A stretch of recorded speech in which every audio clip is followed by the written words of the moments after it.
네, 안녕하십니까. 하루 늦었죠. 비가 많이 와서는 아니고, 이게 뭐, 날씨가 거의 뭐, 이렇게 끈적끈적하고 막, 미치겠더라고요. 이거 도저히. 이게 뭐, 비가 오는데, 마냥 또 이렇게 뭐, 에어컨을 틀면은, 사실 뭐, 문 닫아놓고 막 그러니까, 밖에서 무슨 일이 나는지 모르잖아요. 근데 이건 또 싫어서, 이제 문을 열어놓고 빗소리 듣고 싶은데, 창문만 열면 너무 습해가지고, 막 바닥이 찐득찐득해질 정도로 습하니까, 도저히 아무것도 할 수도 없겠고, 그다음에 뭐 빗소리 때문에 이제 소리도 많이 들어가고 뭐 이러다 보니까 뭐 다 핑계죠 뭐. 하루 늦어서 죄송해요. 시작하겠습니다. 네, 첫 번째 뉴스입니다. 엉뚱한 게 나왔네. 첫 번째 뉴스로 가야 되는데. 경향신문 7월 30일자 인도 빈민가에서 세계 첫 집단 면역 성공. 뭄바이 빈민가 57% 항체 보유. 네, 지금 가장 핫한 뉴스죠. 인도 빈민가에서 세계 첫 집단 면역 성공. 시리아 왜 그래? 알겠습니다. 웹에서 세계 첫 집단 면역 성공에 대해 찾은 결과입니다. 시리 씨. 네, 지금 제일 핫한 뉴스죠. 그 인도 빈민가에서 세계 첫 집단 면역 성공. 뭄바이 빈민가 항체 57% 항체 보유라는 기사입니다. 이게 원래 그 블룸버그가 첫 보도를 하고 이제 BBC가 받아쓰고 한국은 BBC 번역 기사로 좀 알려져 있고 우리나라 모든 언론도 좀 받아쓰고 있는데요. 일단은 이제 한국 기사 먼저 하지요. 자, 뭐 사진 멋지게 찍었어요. 인도 뭄바이의 빈민가에 사는 주민 57%가 코로나19 바이러스 항체를 가진 것으로 조사됐다. 이는 전 세계에서 가장 높은 항체 보유율이다. 통상 인구의 60%가 항체를 형성할 경우 집단 면역이 형성된 것으로 판단하는데 뭄바이 빈민가에서 세계 최초로 집단 면역 수준에 도달한 것으로 볼 수 있다. 그래서 이제 쭉쭉 기사가 나오고 있어요. 자야프라카시 멀리엘 인도 국립과학 역학연구소 과학자문위원회 위원장은 뭄바이 빈민가는 집단 면역에 도달했다고 볼 수 있다. 만약 뭄바이 시민들이 감염을 피할 안전한 장소를 원한다면 빈민가로 가야 할 것이라고 말했다. 그 다음에 이제 뭐 뭄바이 뭐 슬럼독 밀리언의 기자의 아는 체가 이어지고요. 자, 뭄바이 빈민가에선 지난 4월 처음 코로나19가 발생했다. 하지만 최근 몇 주간 감염률이 급격히 떨어졌다. 인도에서 꾸준히 감염자가 증가하고 있는 것과는 상반된 상황이다. 사회적 거리두기를 하기가 불가능한 상황이 오히려 항체 형성으로 이어진 셈이다. 인도 정부의 빠른 봉쇄와 방문 건강검진, 격리시설 설치 등의 조치가 복합적으로 작용한 결과라는 분석도 함께 제기된다. 집단 면역은 약 인구의 60%가 항체 갖게 되면 나머지 사람들 중 일부 확진자가 생겨도 감염 확산이 어렵다는 이론이다. 최근 세계보건기구의 스와미 나단 수석과학자는 전체 인구의 5, 60%가 코로나19 항체를 보유해야 집단 면역 효과가 생길 수 있을 것이라고 본다고 밝힌 바 있다. 그리고 이제 스웨덴의 집단 면역 그 테스트가 폭망했다는 이야기를 하고 있습니다. 자, 어찌됐건 간에 집단 면역에 육박하는 항체 보유율을 기록한 뭄바이 빈민가들은 실제로 최근 신규 확진 사례가 급감했다. 인도 전체 확산세는 거세지는 가운데 이 지역만 신규 감염 사례가 감소했다. 블룸버그는 뭄바이 빈민가 주민들은 대체로 젊고 코로나19 중증을 앓을 가능성이 적다고 전했다. 일단은 뭐 인도 인구 구성을 봤을 때 인구 60% 이상이 40대 이하이기 때문에 인도는 사실 이 부분에 있어서는 좀 여유가 있는 편이었어요. 그래가지고 중증이 없고 이따가도 기사가 나오겠지만 인도의 지금 뭐 기존 언론들이 좀 인도가 뭐 망했어요 분위기에 비해서 사망률도 지금 엄청나게 떨어지고 있는 상태입니다. 자, 뭐 기사에는 지금 우리나라 기사에는 다라비 케이스만 좀 나오고 있는데 약간 이제 보충을 하자면은 지금 조사 지역은 뭄바이에 있는 챔푸르 지역이랑 마툰가 그 다라비 같은 세 개의 대표 주요 슬럼입니다. 이게 그러니까 쉽게 말해서 기사를 보고 약간 착시를 일으킬 수가 있는데 뭄바이 전체가 집단 면역이 성공했냐? 이건 아니에요. 그러니까 지금 이 조사는 뭄바이에 있는 24개 행정구역 중 단 3개, 주로 빈민가 위주로 이제 그 테스트를 진행했기 때문에 뭄바이 전역의 상황이라고도 볼 수 없습니다. 그리고 참고로 올해 5월에 런던에서 조사한 결과에 따르면은 런던도 지금 6명 중 1명에게 항체가 있다고 보도가 됐어요. 그럼 이게 거의 16.7%죠. 근데 7월에 뉴욕 조사는 5명 중에 1명. 그러니까 거의 20%가 이미 집단 이제 그 항체를 가지고 있는 상황인 거예요. 근데 이때는 사실 이 보도 크게 안 했었거든요. 그러니까 이게 좀 약간 인도가 이렇게 되면은 좀 신나하는 이제 그 서방 언론 혹은 인도보다 잘 사는 나라들의 언론의 특징도 좀 있다고 약간 이건 자체 보정을 좀 하시면서 이해를 하셔야 되는 뉴스 같습니다. 연합뉴스 8월 2일자 인도 코로나19 하루 확진사일째 5만 명대, 누적 175만 명. 8월 2일자네요. 인도 코로나19 하루 확진 나흘째 5만 명대, 누적 175만 명. 네, 인도는 지금 거의 폭발적인 증가를 보이고 있습니다. 자, 인도 보건가족복지부는 2일 인도 코로나19 누적 확진자 수가 175만 723명으로 지난 전날보다 5만 4,735명 증가했다고 밝혔다. 이로써 지난 30일 처음으로 5만 명대에 올라선 1일 신규 확진자 수는 나흘째 5만 명 이상을 기록했다. 다만 이날 수치는 최고 기록을 세웠던 전날 5만 7,118명보다 다소 줄었다. 기사가 나오고 있지요. 자, 이거를 보느니 그냥 차트를 확 봐버리는 게 나을 것 같아요. 그래서 차트로 넘어가겠습니다. 네, 현재 녹음하는 시간의 차트예요. 지금 시간이 3일 8시 한 30분쯤 됐거든요. 좀 시계 보기가 좀 그래서 시계 볼까? 9시 8분이네요. 전 세계적으로 이제 확진자 수는 1,800만 명 가까이 되고 있고 69만 명이 죽었어요. 자, 순위로 따지면은 여전히 인도는 지금 3위인데 지금 증가세가 이제 브라질이 좀 꺾인 반면 인도가 지금 계속 늘고 있는 상황이라 아마 8월 안에 이 추세대로 간다라면은 인도가 2위를 먹지 않을까 싶습니다. 그리고 장기적으로는 인도는 1위를 할 거예요. 분명히 1위를 할 수밖에 없죠. 이 엄청난 인구 상황에서. 자, 지난 시간에 말씀해 드렸던 대로 이제 100만 명당 이제 토탈 확진자 케이스로 보면은 현재 인도의 순위는 뭐 아직까지는 인도 정부 입장에서도 그렇고 선방하고 있다고 볼 수 있는 분위기긴 합니다. 94위네요.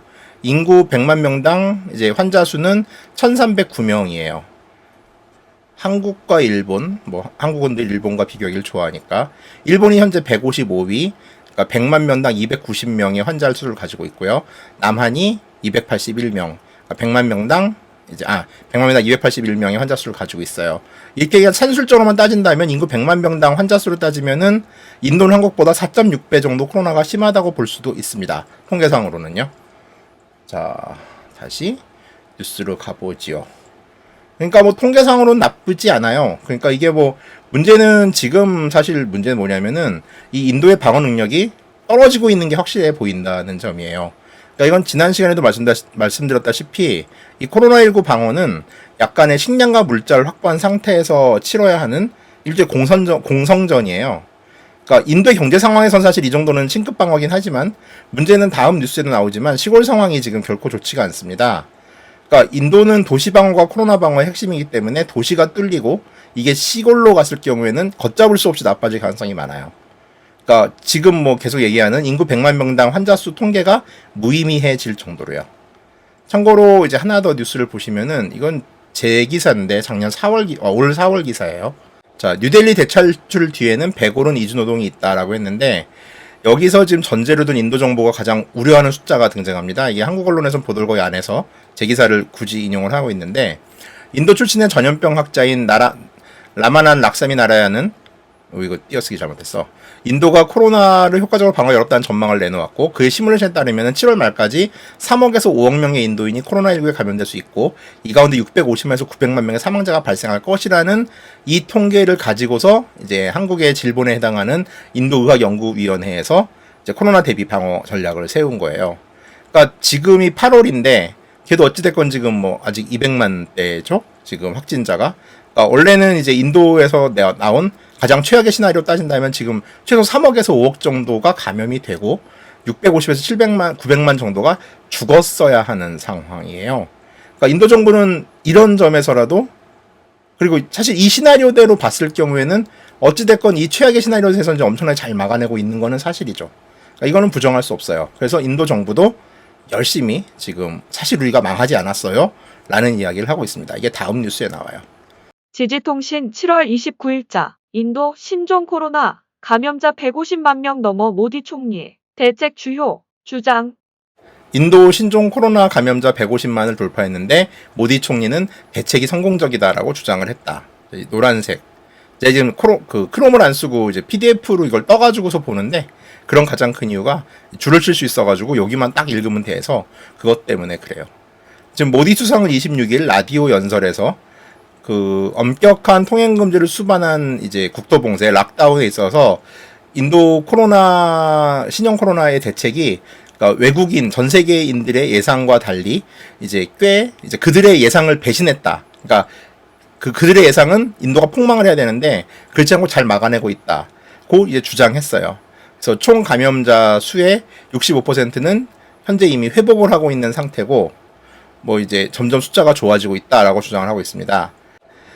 문제는 이제 아까 제가 말씀드렸던 것과 마찬가지로 일단 지금 현재 감염 기간 중이나 치료 기간이 이제 갖춰지지 않은 시골로 이게 지금 이 불이 확산될 경우에 이제 대도시가 가장 큰 문제고, 대도시에서 일하던 사람들이 이제 지방으로 락다운의 영향으로 대거 이제 직장을 잃고 고향으로 시골로 돌아갔죠. 이것 때문에 이제 지방으로 이제 코로나가 퍼지고 있다. 정부는 지금 5월에 들어서 이제 대도시 주변에 있는 이주 노동자들을 위한 이제 그들을 고향으로 실어나르기 위한 임시 열차를 운행하고 있고, 이미 한 600만 명 가량이 시골로 돌아간 상태예요. 그리고 이 사람들이 시골에서 지금 그 감염원이 되고 있는 거죠. 자, 정부는 인도 정부는 6월 상순에 경제 활동을 대규모로 재개했어요. 그리고 이에 따라 이제 사실 확진자들이 늘어나고 있는데, 그러니까 시골로 갔던 이제 이주 노동자들도 다시 도시로 돌아오게 되고, 이런 이제 도시 간에서 계속 이제 이 감염원들이 왔다 갔다 하는 상황이 되면서 이제 좀 도시에서도 다시 또 감염자가 늘지 않을까라는 우려를 하고 있다라는 이야기입니다. 그러니까 뭐 제가 예상하는 것과 거의 비슷한 이야기죠. 왜 이것만 하면 이렇게 머리가 가렵지? 다음 뉴스입니다. 야후 재팬 7월 31일자 인도의 신종 코로나 치사율이 2%대로 감소. 예, 역시 일본 기사고요. 이제 신종 코로나 인도에서 그 사망률이 2%내로 줄어들었다라는 소식입니다. 그 먼저 좀 전에 말했다시피 이제 인도가 어쨌든 젊은 나라예요. 인구의 거의 대다수가 젊은 인구다 보니까 사실 이렇게 느는 확진자 숫자에도 불구하고 사망자 숫자, 사망률은 되게 많이 낮았는데, 지금 보건가족복지부에서 6월 18일 날 발표, 6월에 의하면은 6월 18일 날의 사망률이 3.3%였는데 7월 18일 이 기사가 나온 시점으로서는 사망률이 2.3%로 감소했습니다. 그러니까 거의 1%가 줄어들었고, 퍼센트로 따지면 사망률이 33%가 줄어든 거예요. 100분율 기준으로 환산을 하면은. 그리고 회복률은 6월 중순에 53%였는데 7월 28일에는 64.2%로 상승을 했다고 전하고 있습니다. 그러니까 이렇게 감염자가 폭증한다고 막 한국 언론들이 인도 망했어요라고 얘기를 하는 와중에서도 좀 긍정적인 수치들이 등장을 하고 있다는 얘기예요. 잠시 아까 전 세계 코로나 차트로 한번 가볼까요? 자, 이 숫자가 지금 인구 100만 명당 사망자 통계인데, 보면은, 뭐, 지난주와 마찬가지로 산마리노가 제일 높네요. 94위네. 아, 똑같네요, 이번 주는. 그래서 이제 인구 100만 명당 28명이 죽었어요. 그러니까 사망자 숫자는 이제 인구가 원체 많은 나라다 보니까 이게 참 무서운 것 같긴 해요. 그리고 이제 또 굳이 또 다들 이제 한국이나 일본과 비교를 원하시니까 찾아보자면, 일본이 129위, 8명이 죽었고요. 인구 100만 명당. 한국이 6명이 죽어서 139위네요. 아이고, 뿌듯하시죠. 어찌됐건. 예, 꼴찌에 가까워요, 한국은. 자, 그러한 상황입니다. 자, 다음 뉴스를 볼까요? 인도는 이제 중국과 달리, 이제 중국은 정부가 어찌됐건 발표를 하면은 야지를 놓는 언론들이나 그런 사람들이 없는데 비해서, 인도는 민주주의 국가다 보니까 이 야지를 놓는 사람들이 있죠. 바로 야당이라는 존재예요. 이제 요즘 여당 지지자들이 야당 그렇게 싫어하는데, 사실 야당이 야지를 놓는 건 당연한 일입니다. 그래가지고 수많은 이제 야당이나 혹은 이제 약간 좀 정부 입장에 반대되는 언론들이 이제 반대되는 또 기사를 쓸 텐데, 여기서 이제 현 인도의 가장 큰 문제점이 드러나고 있어요. 왜냐하면 언론 탄압 징후가 보인다라는 거죠. 가디언 7월 31일자 인도는 코로나19 대응을 비판하는 수십 명의 기자들을 체포했다. 예, 인도는 코로나19 대응에 대한 탄압으로 수십 명의 기자들을 체포했다라는 내용입니다. 예, 이게 지금 어차피 약간 좀 약해지는 인도 민주주의에 대한 이야기인데, 자, 코로나19로 인한 그 확진자 숫자가 계속 이제 증가하고 있는 가운데, 인도는 이 정부의 유행병 처리 상황을 비판하는 언론 보도를 단속하고 있다. 약 50명 이상의 인도 언론인들이 이제 경찰에 의해서 신고되거나 체포되거나 폭행을 당했고, 이 언론인 이제 체포당하거나 폭행당한 언론인들의 대부분은 13억 5천만 인구 중에 60% 이상이 거주하고 있는 아주 작은 시골 지역에서 근무하는 독립 언론인들이었던 거예요. 독립 언론인들 갈구기 좋죠. 자, 그래서 이제 인터뷰가 하나 나오고 있습니다. 그러니까 정부는 이제 부정적인 메시지를 기사에 쓰는 걸 이제 허용하지 않는 거죠. 그래서 인도 북부에 있는 이제 히마찰 프라데시에 있는 힌디어 뉴스 저널리스트인 옴 샤르마가 이제 이런 말을 했어요. 그래서 목격한 문제에 대해서 눈을 감는 게 과연 올바른 일인지 모르겠다라는 얘기를 하고 있습니다. 참고로 이 옴샤르마 기자는 이제 허위사실 유포와 그다음에 이제 공무원에 대한 명령 불복종, 아마 우리나라로 치면 이제 공무집행방해 같은 거겠죠. 그리고 위험한 질병의 감염 확산 등을 방조했다라는 혐의를 받고 있어요. 그 인도 정부는 지금 어떻게 생각하고 있냐면은 이제 약간 일부 정치인들의 선동에 의해 가지고서 절반의 진실들이 자꾸 확산되고 있는 거죠. 이제 SNS나 이런 공간을 통해 가지고서. 그리고 의심스러운 치유책들도 확산되고 있어요. 이건 아마 소오줌 먹고 뭐 이러는 걸 뜻하는 것 같은데, 이러한 이제 약간의 그 미신에 근거한 가짜 뉴스들에 대해서 이제 이런 뉴스들이 있었기 때문에 대도시에 있는 노동자들이 이제 시골로 탈출을 했고, 이로 인해서 이제 코로나 상황이 걷잡을 수 없이 이제 확산되고 있는데, 이걸 막기 위해서 이런 이제 가짜 뉴스와의 싸움을 벌여야겠다라고 생각하는 거예요. 이거 되게 좀 한국 상황하고 비슷하죠. 그러니까 가짜 뉴스에 몹시 흥분을 하고 있는 상황이에요. 절반의 진실 뭐 이런 표현도 나오고 있고, 뭐 사실 그리고 언론이 전 이걸 제 역할을 못한다고 생각하진 않아요. 각자 생각하는 포인트들이 있는 거죠. 그리고 이 기사들이 나왔기 때문에 정부는 빨리빨리 행동교정에 들어갈 수 있는 거라고 보거든요. 이를테면 부동산, 이제 우리나라에서 부동산으로 지금 난리가 났는데, 역할을 잘 못한 야당이긴 하지만 야당과 혹은 이제 뭐 언론들이 계속 문제점을 부동산 값이 폭등한다는 문제 제기를 하지 않았다라면은 김현미 장관이 주장한 11%를 가지고 계속 이제 뭐 뉴스공장이나 이런 데서 떠들어댔겠죠. 그럼 이제 그게 사실이 되는 거였는데, 여기서 계속 야지를 놓는 언론들이 등장함으로 인해 가지고 정부는 정책을 좀 전환하고 있고 대안을 만들어내고 대책을 만들어내고 있잖아요. 그러니까 근데 이 모든 것들이 그러는 보도 와중에 틀린 것들이 존재한다고 해가지고서 이걸 가짜뉴스다라고 몰아세우는 게 과연 과거의 민주주의를 주장하는 사람들이 할 수 있는 짓인지에 대해서는 솔직히 잘 모르겠습니다. 그러니까 인도도 지금 똑같은 상황인 거죠. 자, 미디어에 대한 이제 그 단속 움직임은 여러 가지 심각한 문제들을 이제 만들어냈다. 기타 셰슈라는 이제 사람은 이제 이런 사회적 분위기가 이제 보도에 영향을 미치고, 실제로 보도에 영향을 미치고 있다고 말을 했어요. 그러니까 전염병이 창궐하는 동안 정부는 이제 환경과 철도에 대한, 이거는 뭐 이제 철도 정책이나 아니면 이제 그런 보건 정책들이 좀 많이 그 사이 바뀌었거든요. 이런 것들이 좀 바뀌고 있는데, 이런 중요한 정책 결정에 있어가지고서 언론들이 제 역할을 하지 못하고 그냥 넘기게 된다는 거예요. 그냥 사실 보도, 정부 발표만 보도를 하고서 비판을 하지 못하는 상황이 되고 있다라고 말을 하는 거죠. 그래서 그런 와중에 이제 인도의 언론 자유 지수는 이제 142위에서 180위로 떨어지는 지경까지 이르게 되었습니다. 그래서 지금 언론에 대한 이제 약간의 걱정을 담은 기사입니다. 뭐 이게 반드시 남의 일이라고 생각하지는 마세요. 요즘은 이럴 수 있어요. 한국도 언젠가는. 경향신문 8월 2일자 인도가 수출을 막으면 세계 최대 백신 회사 세럼에 쏠린 시선. 이거는 꽤 이제 큰 이야기라 통으로 읽어야 될 것 같아요. 참고로 이 그 경향신문 구정은 선임 기자의 구정은의 수상한 GPS라는 코너인데, 이게 거의 그 위클리 매거진 수준으로 되게 디테일한 기사가 나오는 시리즈입니다. 그러니까 어지간한 주간지보다 훨씬 분석도 좋고 되게 여러 군데에서 자료를 본다는 느낌이 날 정도로, 저도 이제 인도 관련이나 중국 관련 이야기가 나오면 좀 눈여겨보는데 되게 잘 썼다라고 생각하는 시리즈예요. 주간지급이죠. 자, 이거를 잠깐 볼게요. 인도는 전 세계 백신 제조 업계의 가장 큰 손이긴 합니다. 자, 일단 기사를 보시죠. 인도 중서부 마하라슈트라주 뭄바이에서 멀지 않은 뿌네라는 도시에 세계 최대의 백신 회사인 세럼 인스티튜트가 있다. 지난달 31일 인도 중앙약품기준통제기구는 세럼이 코로나19 백신의 2단계, 3단계 임상체험을 할 수 있도록 승인했다.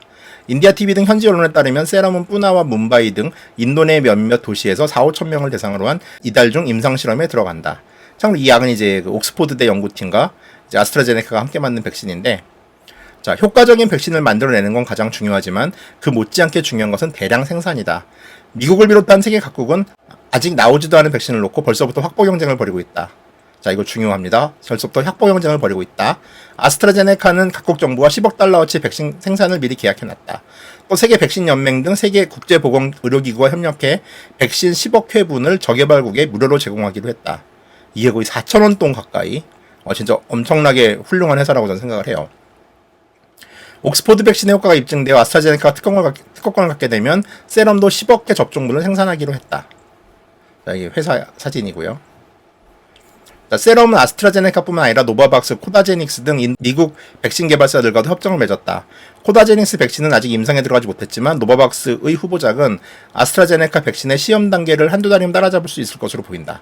그러니까 아스트라제네카 백신 이외에도 지금 이제 2개 제약회사의 코로나19 백신을 또 이제 개발을 하기로 같이 이제 생산을 하기로 협정을 맺었다는 이야기예요. 이게 왜 여기가 이렇게 집중되냐면은 인도가 우리가 받는 뭐 소아마비나 이런 이제 백신들 있잖아요. 그러니까 어렸을 때 기본적으로 접종받는 백신들의 전 세계 시장 점유율이 80% 가까이 돼요. 그러니까 우리나라는 이제 뭐 모든 걸 만들다 보니까 이제 한국은 좀 백신을 뭐 어지간한 건 자체 생산하는 경향이 있긴 한데 이거는 지금 영유아가 아니라 전 국민이 맞아야 되는 백신이라서 한국의 생산량 가지고 지금 생산할 수 있는 그 TO라고 그래야 되나? TO 가지고는 사실 이제 부족하다고 다들 예상을 하거든요. 자, 세럼은 BCG 백신, 투버락, 소아마비 백신, 폴리오박 등 20여억 종의 백신을 165개국에 수출한다.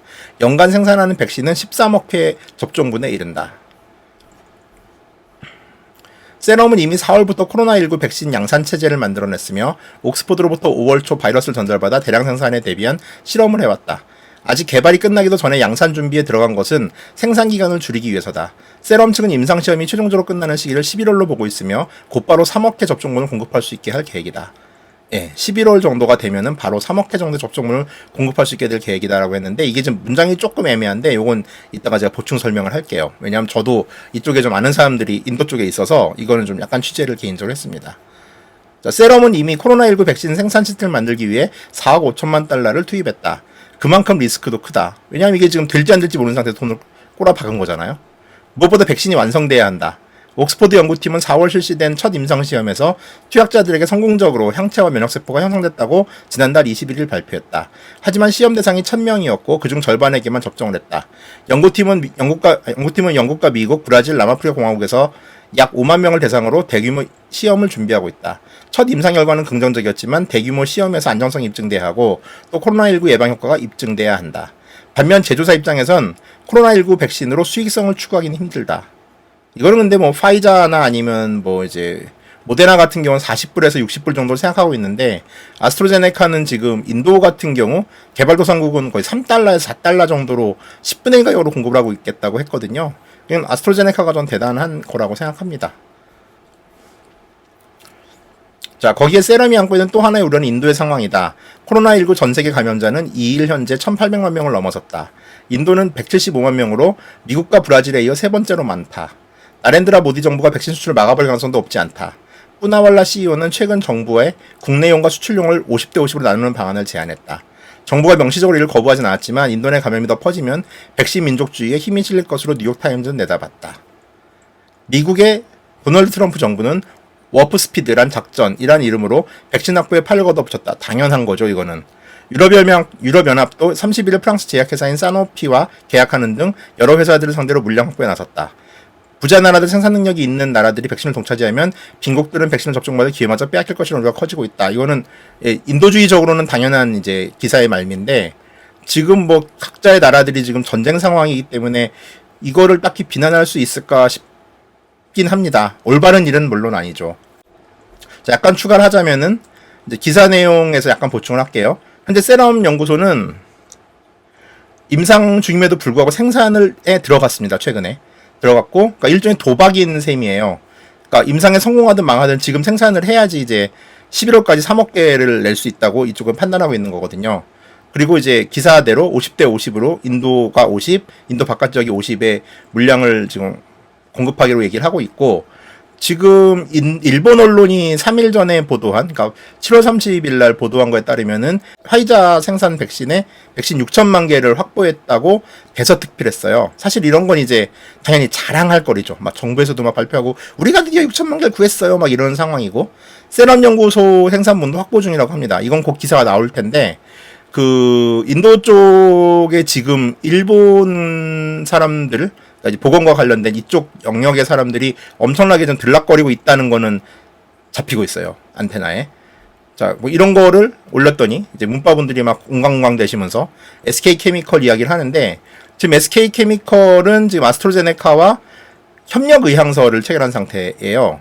그리고 지금 인도 같은 경우는 생산에 들어간 상태고요. 그러니까 좀 다른 거죠.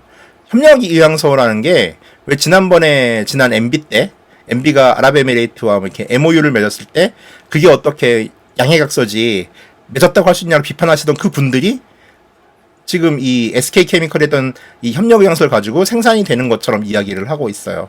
그러니까 저는 외려 지금 뭔가 싶은 시그널이 하나 있는 게 지금 한국 정부는 최근에 미국이나 이런 선진국들이 이 기사 발표 나오지만은 그 백신을 아도를 치는 게 거의 올바르냐라는 비판한 성명서를 냈는데 우리가 백신을 확보했다라면은 그러니까 안정적으로 지금 뭐 SK케미칼 같은 경우는 뭐 이제 아마 생산을 하긴 할 것 같은데 이제 그런 게 좀 안정적인 상황이다라면은 굳이 나서가지고 그걸 비판할까? 대부분의 국가들은 내가 이만큼 백신을 구했어요라고 자랑하기 바쁜 와중에 이거는 조금만 생각하면 지금 어떤 상황인지 좀 알 수 있는 일입니다. 그리고 이 그 세럼 연구소의 뿌나왈라 사장님은 잘하면 정말 인류를 구할 수도 있을 것 같네요. 뭐 아스트로제네카의 약이 잘 듣는다는 가정 하에서요. 사실 근데 이렇게 지금 기업 단위에서 이런 일을 벌이기는 쉽지 않죠. 그러니까 인도 기업들의 그러니까 되게 특이한 기업가들이 좀 있어요. 드물게.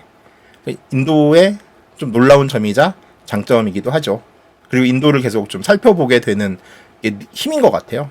그러니까 물론 이제 제가 뭐 인도를 다 아는 건 아니지만 그래도 남들에 비해서는 그래도 뭐 안다고 말할 수 있는 상황임에도 불구하고 이 나라를 계속 들여다볼 수밖에 꾸준히 관찰하는 이유 중에 하나가 약간 좀 이런 상식적이지 않은 그러니까 우리의 상식을 벗어나는 일들이 인도에서는 종종 벌어져요. 그러니까 이 지금 이 세럼 연구소 같은 경우도 저는 사실 그런 케이스라고 보거든요. 자 이제 그 인도 중국 분쟁과 관련된 새끼 뉴스들이 또 있어요. 글로 가보실까요? 중앙일보 7월 29일자 LG 10만원대 가성비폰 8월 초 출시. 인도서 점유율 높인다. 이제 LG가 10만 원대 가성비 폰을 8월 초에 출시한다. 인도서 점유율 높인다. 지금 인도가 이제 그 중국과의 국경 분쟁으로 인해서 이제 보이콧 차이나가 좀 심하잖아요. 이제 그러다 보니까 이제 좀 저가 폰을 한번 밀어가지고 경쟁을 해보겠다. 그러니까 뭐 삼성도 지금 갤럭시 A 시리즈가 저가 폰 라인인데 중국 핸드폰들이 스마트폰이 원체 싸요. 한 100불, 200불 넘는 것도 거의 없을 정도이기 때문에 갤럭시 A는 200불대 중반으로 제가 알고 있는데 인도 판매 가격이 경쟁이 안 되죠. 그래서 LG가 이 야심차게 W10 알파라는 애를 내는데 얘는 5.7인치 디스플레이에 800만화소의 카메라를 전후면 탑재, 가격은 10만원대라고 합니다. 그러니까 이제 150불 이하 정도, 159불 정도가 된다는 얘기겠죠. 앞서 LG전자는 지난해 인도에서 W 시리즈 선보인 바 있다. LG전자는 W10 알파를 앞세워 인도 시장에서 점유율을 높일 계획이다. 카운터 포인트 리서치에 따르면 인도 스마트폰 시장에서 중국 브랜드 점유율은 70%를 넘는다. 하지만 최근 인도에서 중국산 불매 운동이 확산하면서 LG전자에게 기회가 찾아왔다. 인도 매체인 이코노믹 타임스는 최근 인도에서 LG전자의 5, 6월 스마트폰 판매량이 3, 4월과 비교해 10배가량 증가했다고 보도했다. 라고 하는데 통계를 보면은 이게 옛날에 얼마나 이게 안 팔렸는지 10배가 증가해도 아더스예요. 그러니까 LG가 이제 보이질 않아요. 인도 통계에서. 인도는 휴대전화 이용자 40% 이상이 피처폰을 쓰고 있어 스마트폰 시장 성장 가능성이 크다. 이건 지난 시간에도 제가 비슷한 얘기를 했죠. 자, 그리고 이 일로 인해 가지고 한국이 떡을 먹었어요. 무슨 말이냐면은 KBS 월드 라디오 8월 1일자 인도 제2외국어 과목에 한국어 채택, 중국어는 제외. 예, 인도 제2외국어 과목에 한국어 채택, 중국어는 제외라는 기사입니다. 아, 이거는 좀 저도 이 뉴스를 보고 나서 진짠가 싶어서 인도 교육부까지 들어가 봤는데 사실이에요. 자, 인도의 정규 교육 과정에서 한국어가 제2외국어 과목으로 채택이 됐습니다. 그러니까 지금까지는 아니었다는 얘기죠. 인도 정부가 올해 발표한 새 교육 정책에 따르면 한국어는 태국어, 포르투갈어와 함께 제2외국어 권장 과목 영역에 신규 편입이 됐고 그래서 인도 학생들은 중1 때부터 학교에서 제2외국어로 한국어를 선택할 수가 있어요.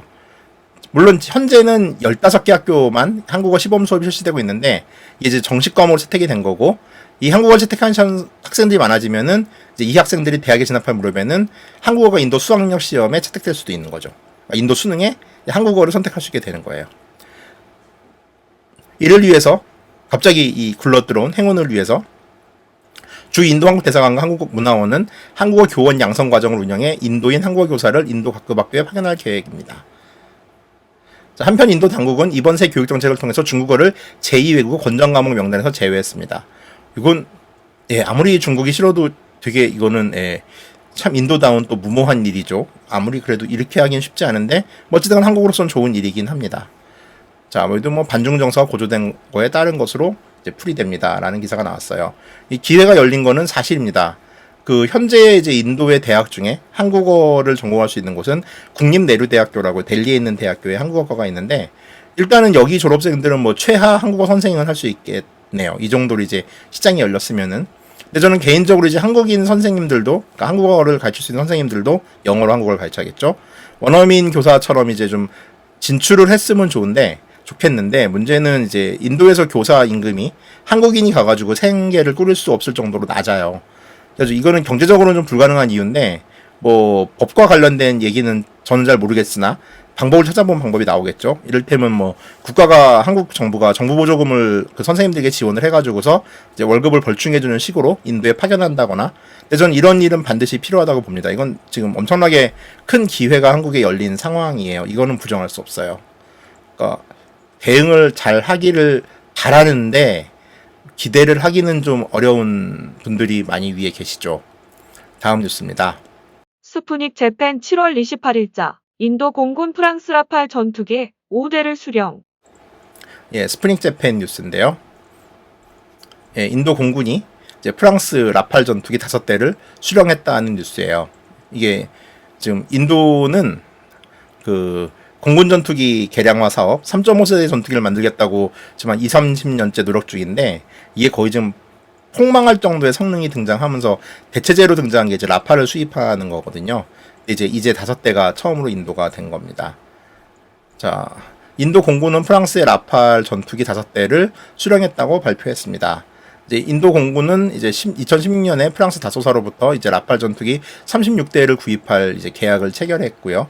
자, 뭐 계약 같은 거는 뭐 이제 뭐 관심 없으실 테고, 이 계약에 따라 이제 인도는 단좌형 라팔 28기, 복좌형 라팔 2명이 타는 라팔 8기의 전투기를 이제 도입하기로 한 거예요. 라팔은 이제 뭐 한 명이 탈 수 있는 건 이제 F-16급이죠. 우리나라에서는 2명이 타면 F-15급인데, 이게 그 기종에 따라서 이제 단좌형과 복좌형이 동일 모델, 물론 이제 조금 차이는 있지만은,로 나와요.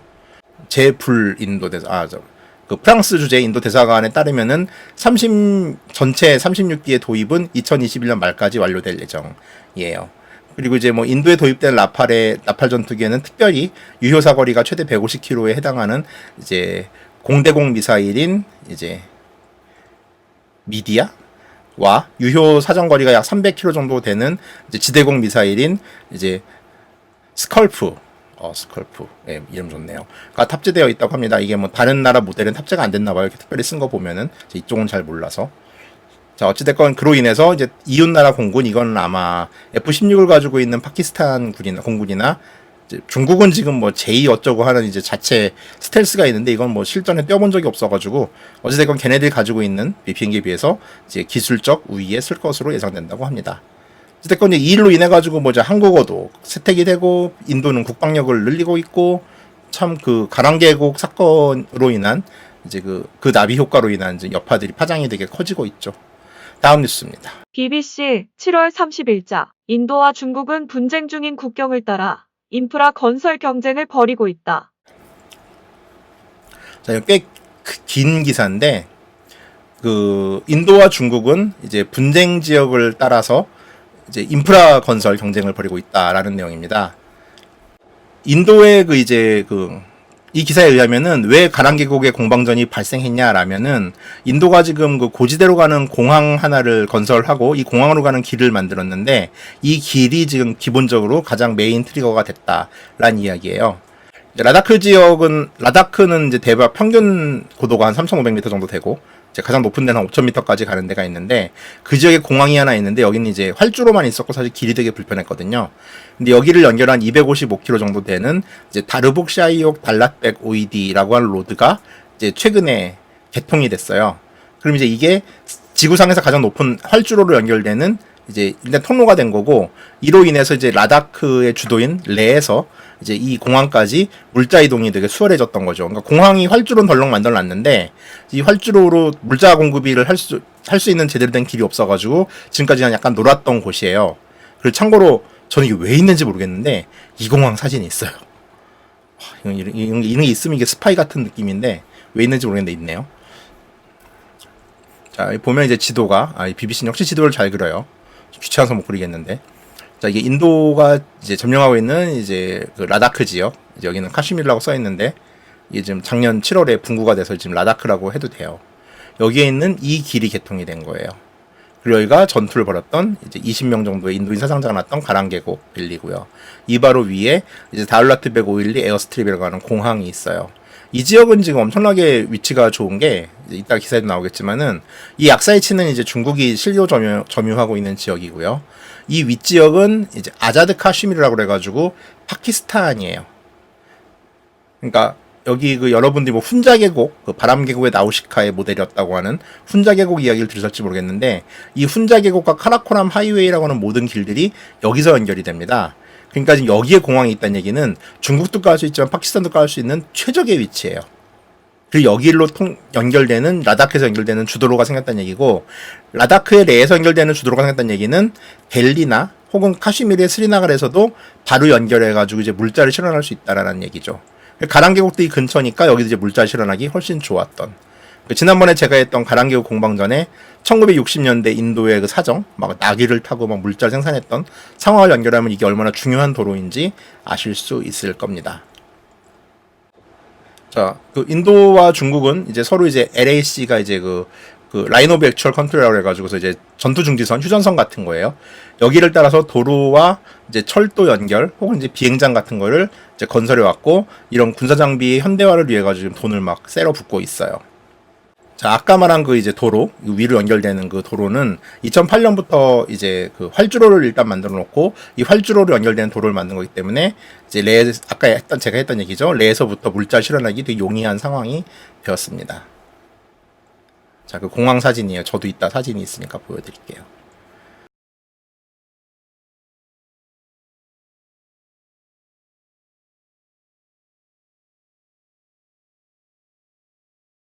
최근에 그 충돌에도 불구하고 인도는 이제 계속해서 그럼에도 불구하고 어찌됐건 이 지역에 인프라를 개선할 거라는 신호를 보내고 있어요. 동부에 위치한 자르칸드라는 주가 있는데 그 주에서 약 12,000명의 노동자를 동원해가지고서 이제 계속 그 국경지대인 라다크나 히마찰프라데시 바로 밑에 있는 지역이고 우타라칸드라는 지역도 인도 중국 국경과 마주대고 있는 지역인데 이곳에서 지금 중국 국경 근처에서 도로공사 등을 하고 있습니다. 자, 게다가 이제 인도는 이 타왕 지역이라고 해서 인도 동부 전선 아루나찰 프라데시 지역에 있는 곳과 이제 레까지 가는 기차 라인을 지금 특별 수송 열차라고 하는 이름으로 그 철도 건설에도 나서고 있어요. 그러니까 이게 이제 만약 철도가 개통이 되면은 이제 거의 획기적으로 이제 군사 물자 나르기는 정말 좋아지는 거죠. 물론 중국도 칭땅 열차라는 이제 티베트까지 들어간 기차가 있기 때문에 이제 인도가 우위에 선다라기보다는 중국과 대등한 위치에 선다라고 보시면 돼요. 그리고 이 이 비샤프루 마날리 레 구간은 여행자들도 이제 앞으로 라다크 여행을 할 때 혁신적인 교통수단이 될 예정이죠. 기차를 타고 라다크를 간다는 거는 지금도 전 상상이 안 돼요. 사진이 좀 PDF에서 넓게 돼 있는데 실제로 여기는 이제 해발 5,000m다 보니까 1년 중에 한 4개월 정도만 육로로 이동이 가능해요. 그러면 정말 이렇게 그 포크레인 같은 걸로 이 눈을 쓸어요. 이렇게 눈을 잘라내고서 그 사이에 길을 내가지고서 사람들이 다니더라고요. 자, 그리고 이제 인도는 2018년 이제 기존 8개 그 공항을 현대화하고 이제 국경 근처에 있는 또 다른 공항들도 이제 현대화를 하고 수 530 같은 이제 최신 비행기 기종을 이제 이쪽 공항에다가 채탁 헬리콥터와 함께 이제 차부하 쪽에다가 배치를 할 거다라고 얘기하고 있습니다. 그러니까 이런 공항들을 이제 현대화 혹은 이제 보수를 해서 이제 최신 비행기들이 이착륙할 수 있게끔 만들어 놓겠다는 얘기죠. 그래서 이제 이 일대가 2020년과 2018년인데 2018년만 해도 이렇게 막 논밭이었던 곳들이 지금 공항들이 다 정비되고 있는 사진을 볼 수 있어요. 자, 그럼 뭐 중국은 뭐냐? 중국도 놀 리가 없죠. 중국이 왜 놀겠어요? 중국도 이제 최근에 이제 그 몇 년간 이제 국경을 따라서 이제 공군기지나 혹은 이제 뭐 이제 그런 물리적 네트워크를 건설함으로써 중국 특유의 엄청난 노가다 정신을 발휘하고 있다라는 얘기입니다. 참고로 이제 중국은 일찌감 1950년대부터 이제 히말라야 지역들의 도로 건설을 시작했고 이미 뭐 티베트와 운남 지역 같은 경우는 이제 그때부터 도로가 계속 있었죠. 자, 중국은 이제 어떻게 또 하고 있나라는 지도입니다. 이건 기찻길이고 도로는 한 이 정도 이쯤 돼요.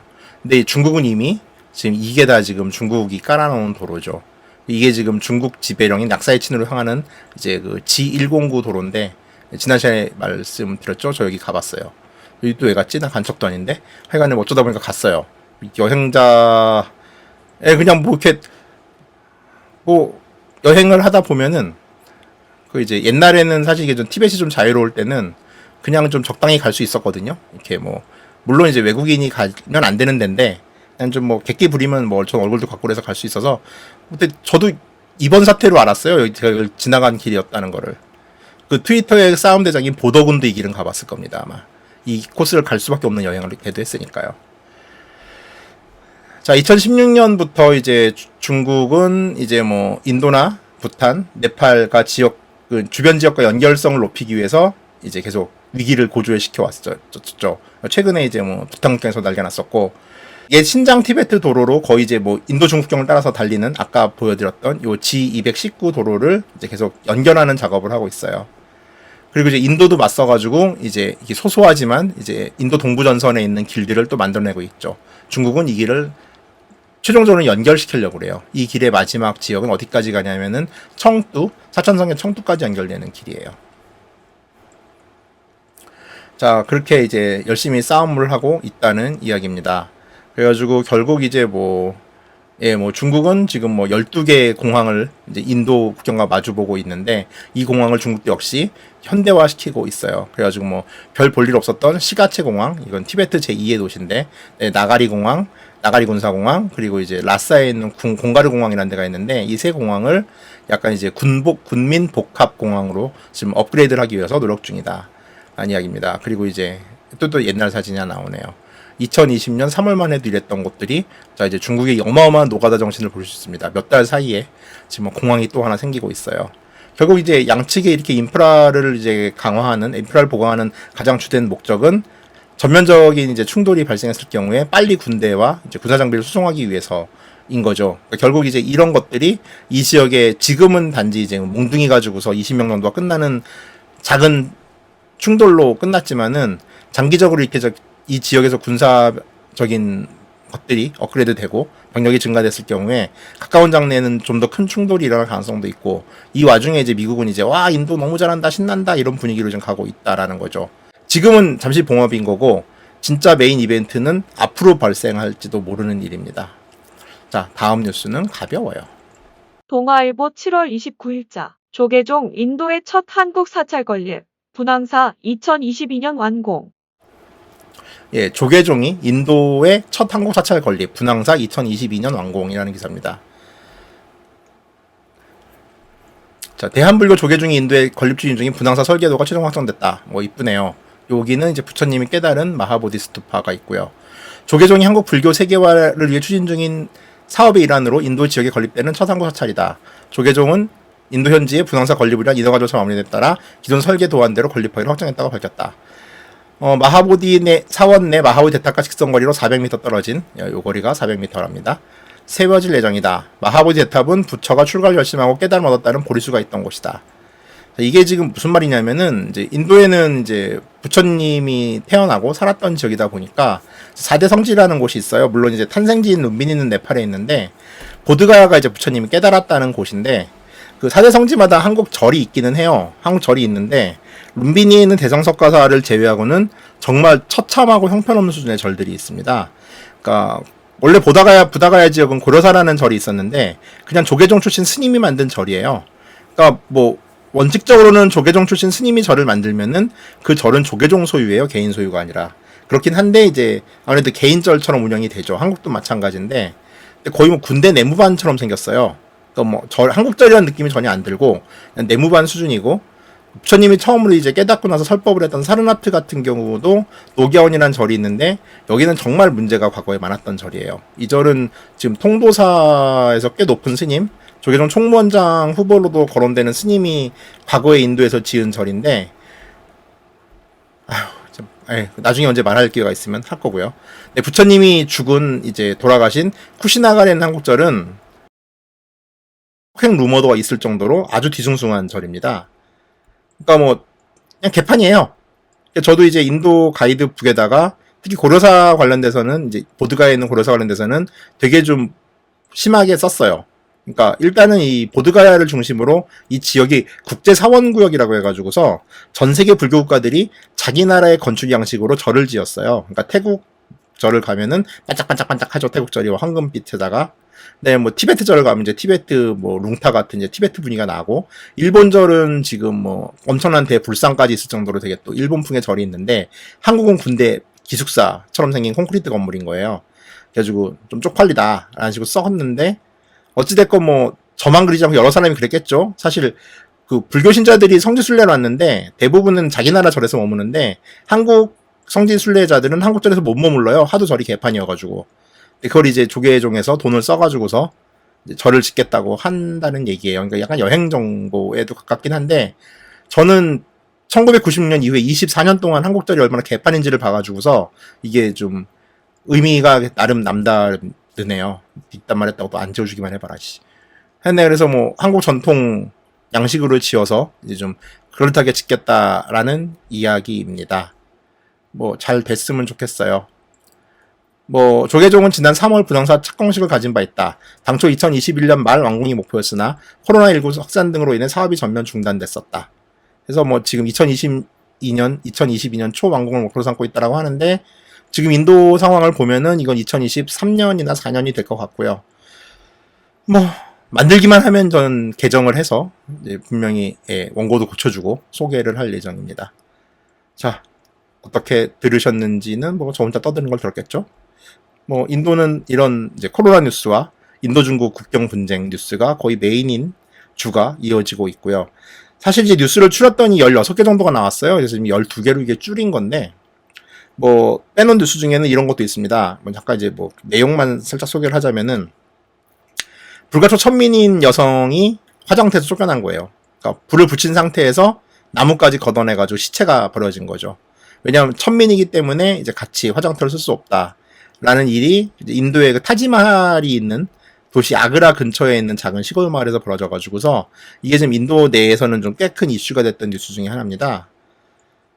뭐 당연히 이제 그 불가초 천민 관련된 정당이나 운동가들은 이제 화를 내고 있고, 이제 뭐 상층 카스트들은 여기서 또 반발하고 있는 상황인데, 인도 카스트 문제를 좀 적나라하게 보여준 상황이었고, 이제 유튜브 시대다 보니까 이 화장을 하고 있는 와중에 이 사람들 한 200명이 몰려가서, 인도 남자 200명이 몰려가서 불을 끄고 나무를 걷어내고 시체를 치워버린 영상이 유튜브에 공개가 됐어요. 이게 지금 한 조회수 한 40만 정도 되는데, 아무래도 이게 시각적인 충격이 좀 상당하다 보니까 인도 사회가 좀 들끓고 있는 분위기입니다.